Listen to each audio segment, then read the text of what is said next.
Love is Blind cast member Uche Okoroha declined to participate in the Season 5 reunion, but he's ready to speak his mind now. And he's definitely not holding anything back.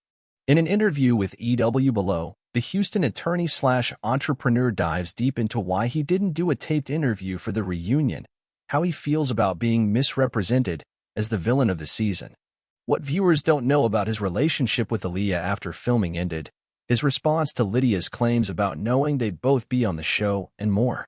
Uche Okoroha. Unfortunately, it was a scheduling conflict.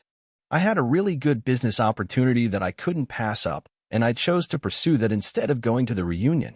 Why didn't you do a taped interview like we saw a couple do last season? They never offered me a Zoom or taping anything at all. They just said, "We understand you can't make it to the reunion," and that was the end of that. How did it feel not being involved in the reunion at all? I don't think I was upset that I couldn't speak my piece in a taped or a Zoomed way because ultimately, the producers had a certain narrative that they wanted to drive.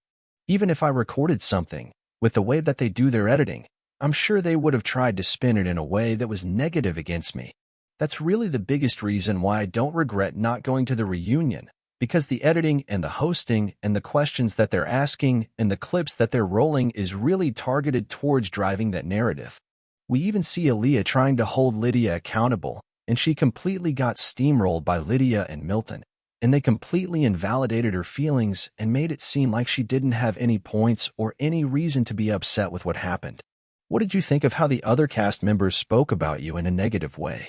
It's easy to target the person that's not in the room and make that person the bad guy. The editing drives a certain narrative that everybody is against me when they're not. I think that was misrepresented. For example, Chris Fox was on the stage and he spoke up, said some good words about me because he's one of the few people on that stage that was actually still friends with me, and they cut that out in the edit. With Izzy, I think it was just a misunderstanding between us and we're definitely on good terms now. I'm still friends with a lot of the cast members. Who surprised you the most in the way they spoke about you at the reunion? Aaliyah definitely surprised me the most because up to that point, we had open lines of communication. She came to me and said, "When this show airs, I'm going to lead with grace. I'm completely fine with what happened between us. I don't think either of us are at fault. I think there's certain things that you did, and there's certain things that I did as well, but I'm past that. I'm moving on."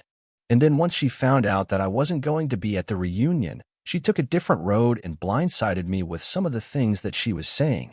What I think has happened with Love is Blind is it's turned into a competition of who got hurt the most and who was dating the worst person, and trying to bring yourself up and get public favor and get followers by dragging somebody else down. She fell into that trap, and that really surprised me. That's surprising to hear you two were on good terms after hearing what Aaliyah said about the way your relationship ended and the way your breakup happened in an earlier episode.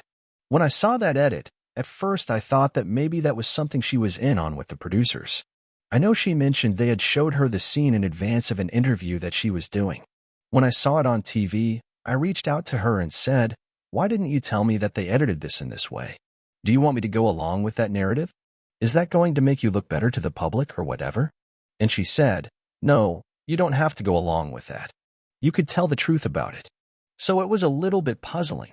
And throughout the course of our relationship, when we started to date afterwards, I'm just surprised at the narrative that she was driving that I was somehow mean or rude to her or nasty to her, when really it's just me trying to understand my partner. I understand how my tone comes across. That is something I know that I need to work on. But at a certain point, I need to be able to have these tough conversations with my partner, and I need them to be able to answer questions and speak to me with a level of maturity instead of getting offended that I asked certain questions. Instead of sending me 10-part angry text messages, instead of sending a voice note to me on Instagram and then unsending it. I can't communicate like that.